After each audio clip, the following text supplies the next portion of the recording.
Да, здравейте YouTube! Днеска ще ви покажа едно приключение с мен, един ден, в който пътувам някъде 15-16 часа от Ко Самуи, остров в Тайланд, до Малайзия, което е друга държава. И ще ходя до друг остров, до Джорджтаун. И да, ще го взема с мен да видите как минава всичкото, целият път. И да, в момента съм в първия превоз, който ще ме закара до ферибота. От ферибота отиваме от другата страна на острова. Там вземем рейс, след това включваме на друг рейс, след това на друг рейс и минаваме границите. Се надяваме да стигнем в Пенанг, в Малайзия. И да, разбира се, това е приключение и е 15 часа, защото спрях на ефтиния път, защото е интересно и защото не искам да давам повече пари, си пак бюджет. Така че да, това е интересно и ще го взема с мен. Да, виждаме се на ферибота и така. Айде!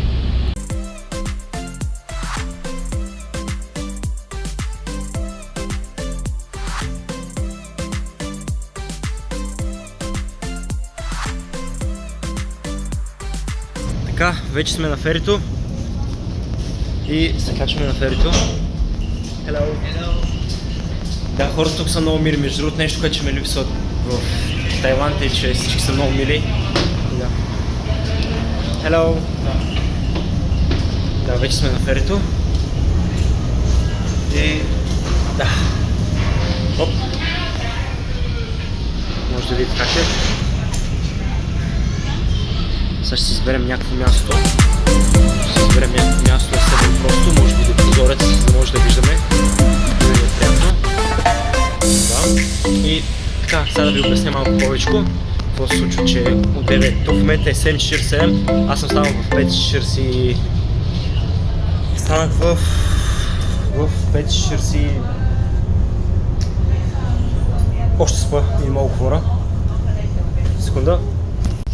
Така, станах в 5:45. Правих си багажа, нали, предната вечер си правих багажа. Видях всичко дали е точно с моя приятел. Предната вечер наехме за 200 бати, което са 5 паунда, 10 лева. Наехме мотор за 24 часа, напълнихме го и сутринта той стана с мене. Качихме се на мотора и отидахме на място, където трябваше да ме вземе шофьора. Само че аз нямах билет, защото вчера изпуснах времето да си взема онлайн билета. Само че аз звънях цяла вечер, говорих за жената, след това тя ми каза да дойда сутринта, което аз го направих, звънах и тя ми обясни, че ще дойде шофьор да ме вземе. Шофьора дойде, дадах му парите, той на закара тук в момента на ферито и човек, който беше тук на ферито, някакъв специален, който е там връзката между всичко, ми даде билета вече и всичко е точно, вече им билета, сега ще ви го покажа даже, да го видите, защото е интересен. Да, това е билетчето. Това е билетчето и да. От нещо, което виждам от билетчето е, че от Донсак, което е от другата страна на острова, където ще спре ферито, тръгваме до Хатая. Хатая е точно при границата, 60 км при границата град. От Хатая отиваме, минаваме през границата и минаваме към Пенанг в Малайзия. Като цялото нещо е около 400 км и с рейса и с прехвърленията и всичко, плюс това цялото нещо, което сега го направих, е 15 часа. Тоест, да, малко си е приключение. Защо е толкова дълго и защо толкова неща се сменят? Защото е ефтиният начин. Разбира се, нали знаете, има два начина. Има лесен и скъп начин и труден и ефтин. Така че да, трябваше да взема ефтиния, защото имам бюджет. И да, чакайте малко да ви покажа как е навънка.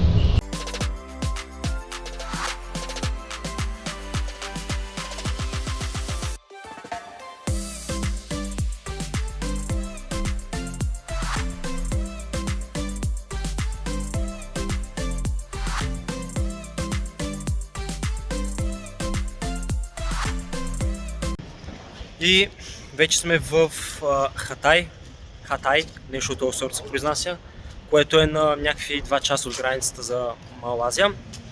И да, скоро време сме в Малайзия, тук чакам в момента ме прехвърлят на някакво друго ванче или бушче, не съм сигурен точно какво ще ме вземе. До сега попълнах някакви документи, паспорти и неща, където трябва да минеш през границата. И да, скоро време сме в Малайзия. и ще пристигна късно вечерта. И интересно е, че хостела ми изпратиха малко така някакви инструкции как да успея да влеза, защото те ще спят и няма да има на рецепцията 24/7 човек и ще трябва само да се оправя. И там ще се оправим, всичко е точно, така че да, скоро време сме в Малазия и така, айде, останете между до края на клипа, защото мисля, че клипа ще го направя и утрешния ден, не само днешния, и утрешния, така че да, ще стане интересен и до после. Малко да се включа, защото нещо, което се случва е, че някакси се оказах, че съм сам. От цялата компания се оказа, че съм сам. И освен, че се оказва, че съм сам, абсолютно всичко е празно. И все че съм много инклюзив и съм си платил хипер многото, но това не е най-големият проблем. Знаете ли кой е най-големият проблем? Не ми харесва, че съм сам. Да не вземе да ми откраднат органите. Окей, ще разберем в крайна сметка. Да, ако това клипче не се качи в YouTube, значи не знам, най-вероятно са ме взели някъде, нещо са ми направили. Да, иначе малко е странно, че съм сам. Ще видим какво ще стане. Да. Ако нещо ще стане направо, ще го изгърба, ако нещо ми направи. Не, нищо няма стане, споко. Айде, до след малко. Току-що минахме имиграционните и да, вече сме в Малазия. И сега ще ходим към Пенанг, което е 3 часа или нещо такова. Но ще разберем. Oh, no, I'm okay. Окей. Тук ми предлагат. Have a nice day. Тук ми предлагат парички да се размина, но тук не е окей, така че на другата ще се размина и да. Айде, виждаме се. И така, в 9 часа, 9:02, пристигнахме в Малазия, като тръгнахме в 6:10 от Тайланд. Така че за горе-долу наистина 16 часа успяхме да стигнем. И да, сега ще хода към хотела. Оп! Тук ще ме блъсне един. What the fuck? Защо всичко тук е толкова странно? Буквално пичета сили. Аз май присяках на червено. То и аз присяках на червено, няма нищо. Да, аз съм пълно забравих. Да, сега отивам към хостела. Ще си почина, ще излезна, ще хапна някъде. Ще видя дали ще ви покажа, ще снимам нещо. Но утрешния ден със сигурност ще го снимам и ще го видите. И така днес ще правя планове къде утре да хода, какво да снимам. И да, така. Често казвам, беше много забавно, защото бях се научил на All Inclusive и си бях бахти еляка вътре. С пичи си говорихме, като искам да отида до туалетна си спира винаги. Бяхме гладни и аз му викам, покажи някакво ефтино място и той, защото е местен от Тайланд. И отидахме, взехме за 50 баци пиле с... Значи то беше пиле с ориз и някакви боболечки. Протеин, нали?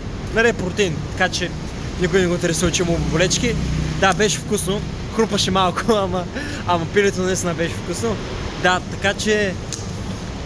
Да, ще се видим после. Айде! Така, официално първи ден, откакто съм в Малазия.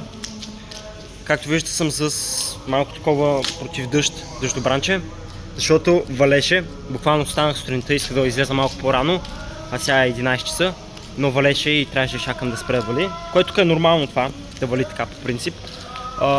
Да, мисля, че съм много доволен от стаята, от първата вечер. Освен едно нещо, че в 6 часа и сега, слушайте, пеят някакви неща, смисъл, те нали тук вярват в някакви други неща, не съм сигурен точно в какво. И в 6 часа сутринта пускат някакъв говор, ама много силно го пускат и всичко се чува. И те събужда, разбира се, и ти се събуждаш и чакваш 5-10 минути, спира и се спиваш пак. Което е окей, иначе баните са много добре, всичко е много добре. Да, сега съм с дъждобранчи за just in case. И тук може да ги видите. В Тайланд бяха тук-тук, така се казват. Качваш се и те возят, а тук са някакви такива колела. Това е интересно, че толкова крака има верно между другото. Да, сега ще намеря някъде да хапна. То няма да е закуска вече, то ще е някъде към обяд. Иначе, да, тук някакви неща. Аз в момента съм повече към някакво кварталче и ще намеря някъде да хапна и после отивам към първата дестинация и да, ще се видим там, да ви я покажем. Айде! Така, сега в момента седем да хапна някакво стрит фулче и да, някаква баба, стара жена, ме послужи, тя не знае много английски. Аз не знам тук май или как се нарича езика, не съм сигурен. И малко трудно се оправихме, но да, пире с ориз ще хапна, нещо нормално. Макар че ти не знаеш тук какво е пирето и какъв е ориза, така че да, сега ще направим тейстинг. И да, хайде до след малко. Така, тейст правим като ето какво ми сервираха. Да, сега ще пробваме. Да видим как ще е на вкус. Окей, не знам дали така е окей, но каквото е такова. Сега ще пробваме от оризчето. Между другото казах им да ми сложат допълнително ориз, защото изглежда малко. Сега ще видим дали е малко и дали са ми сложили прекалено много. Не знам колко се чува между другото, но без значение. Сега ще вземем малко пилешко и да пробваме. Сложили са някакъв сос или какво се нарича, сладко-кисел сос, не съм сигурен, но сега ще разберем. Взимаме пилешкото.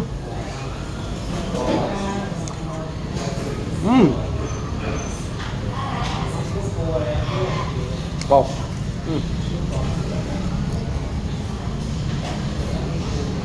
Значи, нещо, което ще кажа е, че това буквално няма вкус на нито пилешко, нито на ориз. Но е пилешко и ориз. Вау! Вау, тук е съвсем различно. Вау! Ориз е явно заради сладко-киселия сос. Е много хубав. Усеща се като ориз, леко, нали, такъв соленичък, в същото време и сладък. А пилешкото, между другото, пилешкото е потопено също някакъв сос и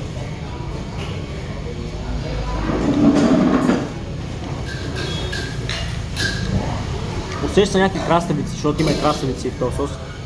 Не знам, не мога да кажа, много е странно, но ще го рейтна, може би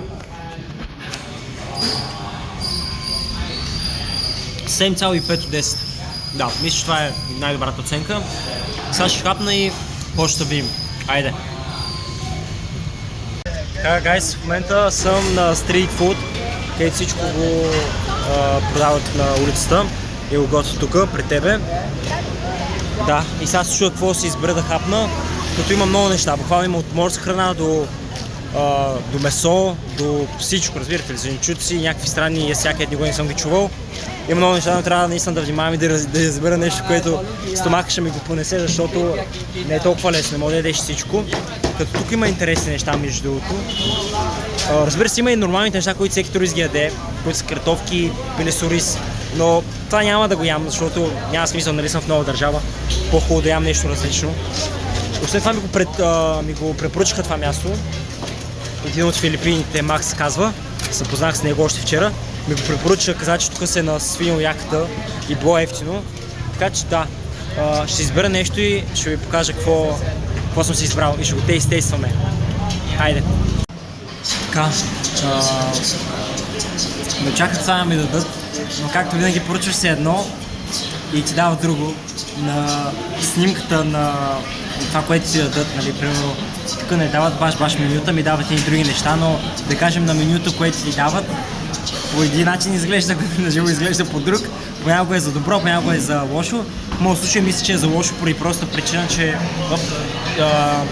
че ме изглежда както изглеждаше на менюто, но без значение. Така, сега, какво си взех?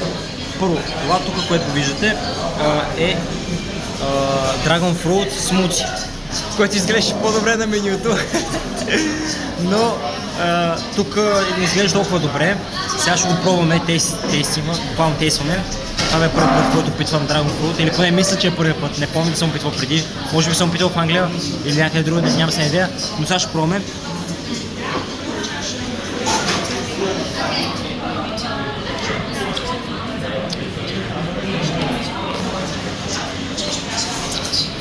Честно, все едно, че ям цвекло и листа. Все едно, че ям цвекло и листа листа от, как скажеш това малкото цветенце от... Мале, забравих, няма значение. Все едно, че ям листа от едно цвете и цвекло, между другото. Някакво странно е. Ако му пита дали сега бих си го върнал, бих си взел строубери или нещо друго, някакъв друг шейк, примерно банана шейк. Да, бих го върнал, но ще си го изпия, защото експириенс. Друг нещо, което си взех, са нудли с едно пиле, защото от KFC си взел едно пиле и някакъв нещо като наденица от тези мъничките, но е малко по-различно, ето как изглежда. Ще го пробваме, ще го тестваме, да видим как изглежда и как е на вкус. Сега ще разберем. Едни хора ми се усмихнаха, ме видяха, че снимам. Явно това ще трябва да го мръдна по-назад, защото... не знам колко ме чувате, но да пробваме. Като истински българин си няма идея как се използват, но да видим.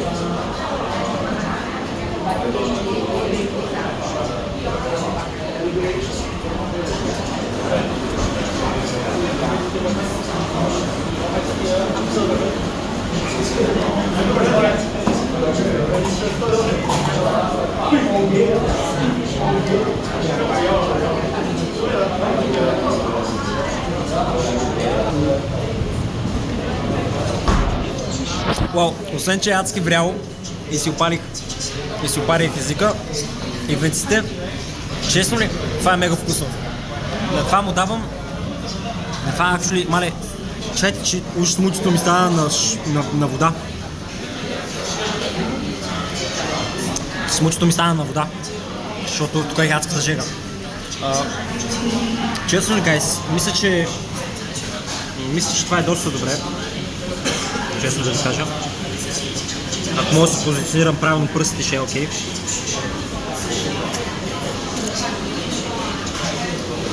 Но, да, за пилето 10 от 10, пиле като пиле. Нудлите са яки, 7 и 5 от 10. За нещо, което прилича на наденица и на кренвриш. Сега ще го пробвам.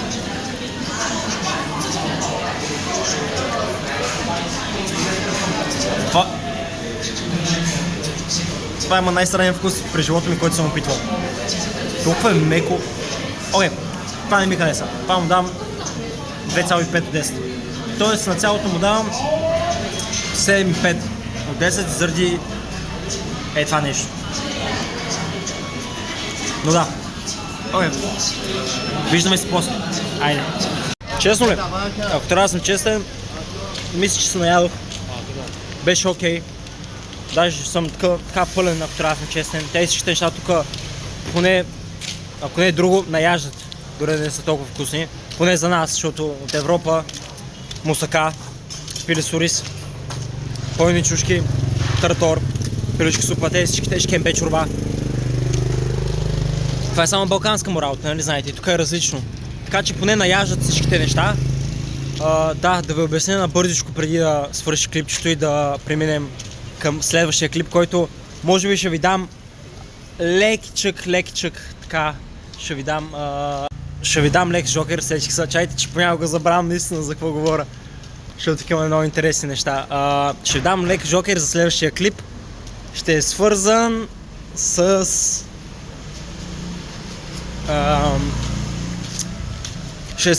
нещо, което направих в предишната държава Тайланд. Да, това е жокера, който ще го дам. следващия епизод ще е нещо, което съм го вече правил в Тайланд на епизод. Така че да. Пройте се да сетите, най-вероятно ще се сетите, така че всичко е точно. Да, ако ви е харесал клипа, не забравяйте едно палче нагоре за подкрепа. И абонирайте се, коментирайте ако имате някакви въпроси и така. Беше ми приятно и чуваме се, ще се видим в следващия клип. Айде!